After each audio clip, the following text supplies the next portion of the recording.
Hello everyone, I'm Ratri Istania. I'm your associate professor. I'm going to teach you about the policy formulations method. Today the topic is how to use evidence to formulate policy recommendation.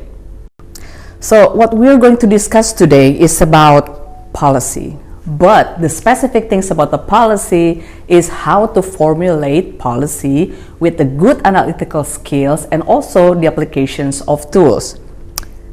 If you're seeing the presentations today that I'm going to deliver to you, there's a quote from Noam Chomsky. It's about there is a tremendous gap between public opinion and public policy. So what's in it in that quote that we need to really think about? There is a gap, public policy and public opinion. Things that have been said in public opinion does not necessarily translate to public policy. So how we can use or utilize evidence using tools that can translate it directly into the policy recommendations. That's what really matters. Therefore, evidence is important. When we're looking into data and evidence collections, we might want to know how we identify or structure the problems very correctly. So one of the things that I recommend you to read is the Practical Guide for Policy Analysis from Barda and Patasnik, 2019. Their books talking about the 8-fold path to more effective problem solving. So number one, let me break down into steps. The first one is more thinking, less hustling of data. What does it mean? Do not rush yourself. Collect the data in timely manner, and also you have to know exactly what you're collecting. Do not push yourself to the limit. Only if you know that the data is there or you need to dig more. The second, time pressure danger. Like I said before, do not rush yourself. If you have a deadline, then think through, walk back, and you have to plan it out. The third, collect data that can be turned into information that can be used as evidence. Don't just scrambling and collecting data. You won't find anything, but things that can be turned into information, that's your priority.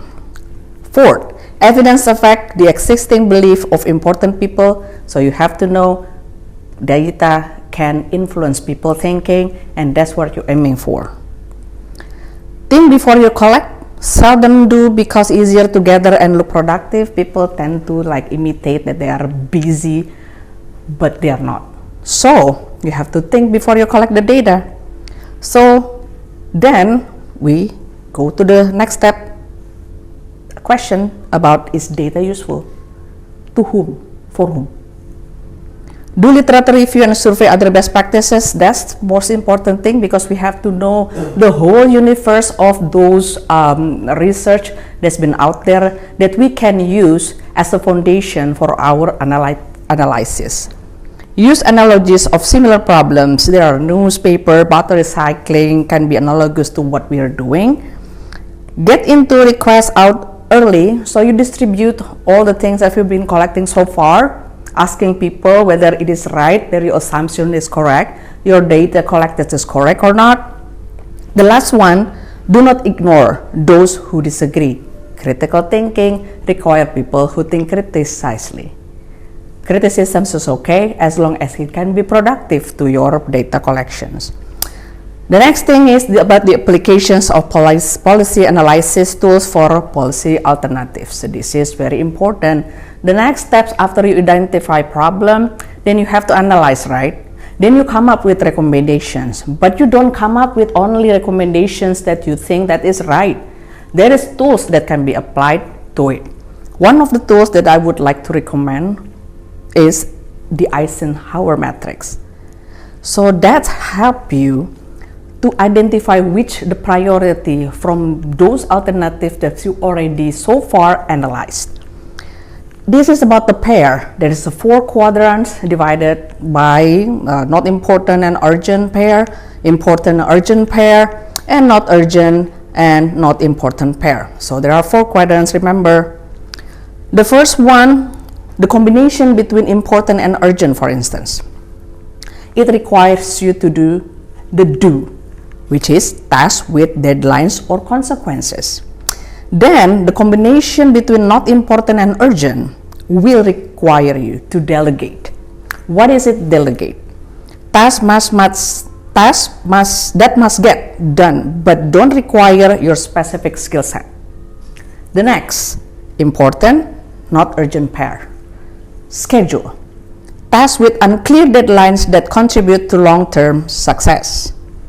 Then, the last one, not important and not urgent pair will contribute to delete, which means that distractions and unnecessary tasks. Next thing, so how to transform research to policy recommendation. There are several steps that you can do. After you know the problem, you collect the data and you turn that into the analysis, and then you use tools. But then you have articles, you want to translate it into the policy, how to do it. So I'm giving you examples in here. For instance, there is an article. It's about policy research. It's about COVID-19, how the indigenous populations translate whatever they're thinking, whatever they're anticipating to the policy to adapt with COVID-19. So one of the things that you have to pay attention is the abstract. The abstract can give you whole ideas about what's going on in policy research paper that you can start to think about. Oh, there's recommendation. Oh, maybe I should turn that into the policy. Then when you see the analysis, you have to be very careful because a policy needs to be accompanied with evidence or data that's sufficient enough to support your argument. Then there is this policy alternatives that finally you need to have. Those alternatives needs to be treated with policy analysis tools, which I recommend to you to use the Eisenhower matrix. So here's how you do it, and here's how you produce important, urgent, important, not urgent, not important, urgent, and not important, not urgent. This can help you to prioritize the policy recommendations. In the end, you can see how those policy recommendations has been lined up, prioritizing between 1, 2, 3, and 4's deleted. So in that way, the policy can be implemented. Should that be implemented after you give the recommendations to the policymaker, they will exactly know how to prioritize, how to distribute or allocate the budget, then how to act accordingly. There is an exercise you have to do after this. This is my own paper with my friends, of course, about the authoritarian nostalgia and democratic decline in contemporary Indonesia, just recently published. I want you to do exactly the steps to identify problems like I said before, and then produce policy recommendations that I've already said to you. Okay, I think that's the end of my lecture. We'll see you again in the next session. Goodbye. Sekian Sobat Setia untuk video pembelajaran yang hari ini. Jangan lupa like, komen, dan subscribe. Sampai ketemu lagi di video pembelajaran berikutnya.